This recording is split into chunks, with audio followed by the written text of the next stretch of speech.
Many forwarders question the true capabilities of offshore teams and whether these setups are sustainable in the long term. A partnership is a commitment to grow and succeed from day one. So, how do you know if an offshoring setup is right from the start and built to last? Let's talk about it. Welcome back to OBP Connect. I'm Bea, and this is the official offshoring podcast brought to you by Offshore Business Processing, where connections meet solutions for your success. In this episode, we explore the offshoring process and how OBP is getting implementation right from day one. Now in the middle of Q2, it is a good time to rethink your strategy and assess your current setup for growth. Offshoring is one such angle, and it's not only about reducing costs. It is about building a team that performs, adapts, and scales with you. Let's learn more about how it starts with our special guest, Miss Ali, our project manager here at OBP. She has been with the company for more than 9 years, starting as a project implementations officer and promoted to project manager after 3 years. She serves as the central point of coordination across all departments. So welcome to the show, Miss Ali. Hi, Bea. Thank you for the warm welcome. I'm happy to be here. It's our pleasure to have you on the podcast. So before we deep dive into our topic, we'd love for the audience to get to know you more. Oh, sure. Sounds good. Yes. All right, so it's time to fast track and fire away. I'll be asking 5 quick questions about you and your work and just say the first word or phrase that comes to mind. So are you ready, Miss Ali? Yes, let's start. So, favorite part of your job? Coordination. Hardest thing to explain about what you do?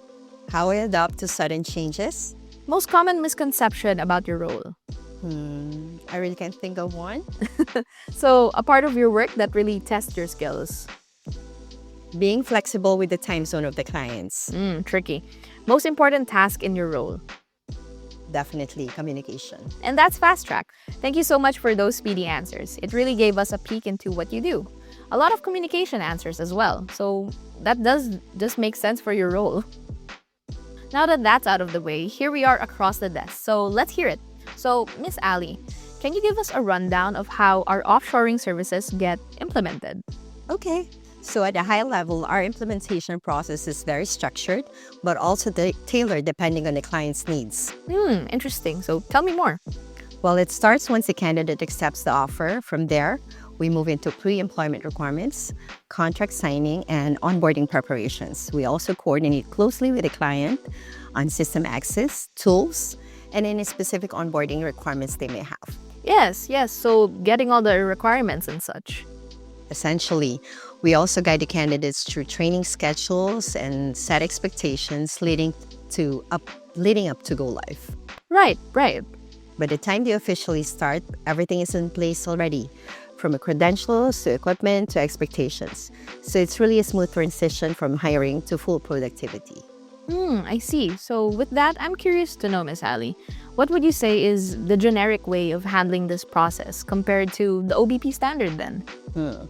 Well, I think the biggest difference is that the generic approach tends to be more reactive, meaning that there are things only addressed as they come up. But with OBP, we take more proactive and structured approach. We already anticipate the usual bottlenecks, such as delays in requirements or system access, and we address them early in the process. Oh, well, this really shows the depth of our expertise Exactly. and experience. Exactly. We also provide consistent updates to clients, so they're never left wondering about the status. Nice, because that's very important. Yes, so instead of just onboarding a resource, OBP ensures that everything is aligned before the employee even goes live. And that includes making sure that they are trained to required standard. And that training piece is really where it all comes together. As you mentioned, Miss Ali, one of the most crucial parts of ensuring a team is ready to perform is structured training. And that is just one aspect of the fully managed services we provide. At OBP, we handle everything from hiring and training to day-to-day management so that you can fully focus on running your business. Skilled workers, lower cost, and better results. Read more about it on our brochure called Focus on Your Core Business under the resources page at offshorebusinessprocessing.com. Now let's get specific. Case in point, real scenarios, real answers. Miss Ali, common concerns about offshoring include challenges with communication, time zones, and team fit. How do we ensure that we have smooth coordination between OBP and its clients? Can you give an example for each of them?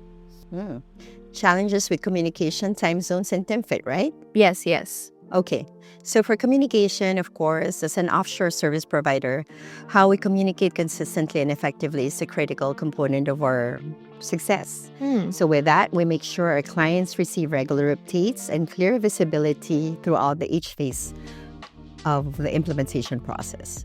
Interesting. So, what might that look like though? Well, specifically, we provide structured and transparent progress updates so that expectations are aligned, potential misunderstandings are minimized, and overall transparency across all stakeholders is promoted. I see. So, everything is just communicated. Yes, and for the time zone difference, it can definitely be a challenge, but we manage them through proper alignment early on. Whether a client is based in Australia, the US, Europe, or Asia, we ensure that the employee's schedule overlaps with their working hours as much as possible.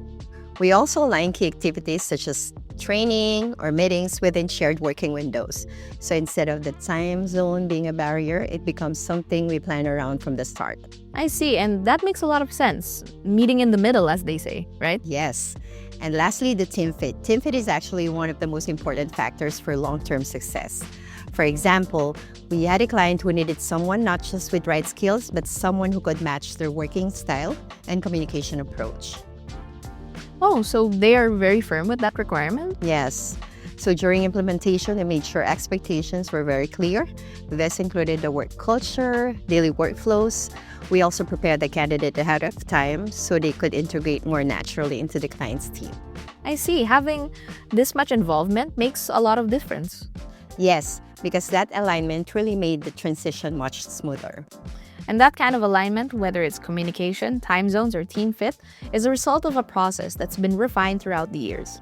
If you're a freight forwarder or logistics provider looking for offshore support that actually integrates with your team, OBP is built for exactly that. To learn more, visit offshorebusinessprocessing.com and explore our services page. Now let's bring these insights together and leave our listeners with something to take away. Let's wrap up with a sign-off. So, Miss Ali, from your own perspective, what do you think are the green flags and red flags in an offshoring implementation process? What qualities and traits should our listeners keep an eye on?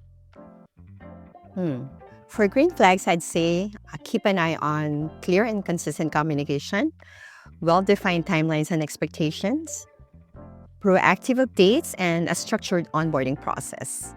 This usually indicates that the implementation will go smoothly. On the other hand, my red flags would be recruitment hiccups, changes in the scope, and gaps in coordination. So watch out for this because they can lead to delays or a less than smooth onboarding experience. I see. So, Miss Ali, from what I understand, essentially, it's very important that everyone is in on the same page in this partnership. Yes, and to achieve that, clients need to work with a partner that's organized, proactive, and transparent throughout the process. That's exactly what we strive for here at OBP. That is very well said, Miss Ali. I couldn't think of a better note to end it on. So, thank you so much for sharing your insights and embodying the high standards we uphold here at OBP. No problem. Thank you, Bea. And thank you everyone for listening. You can follow Offshore Business Processing on LinkedIn, Facebook, and YouTube for more industry insights. And for more information on our services, just visit offshorebusinessprocessing.com. This has been OBP Connect, where connections meet solutions for your success.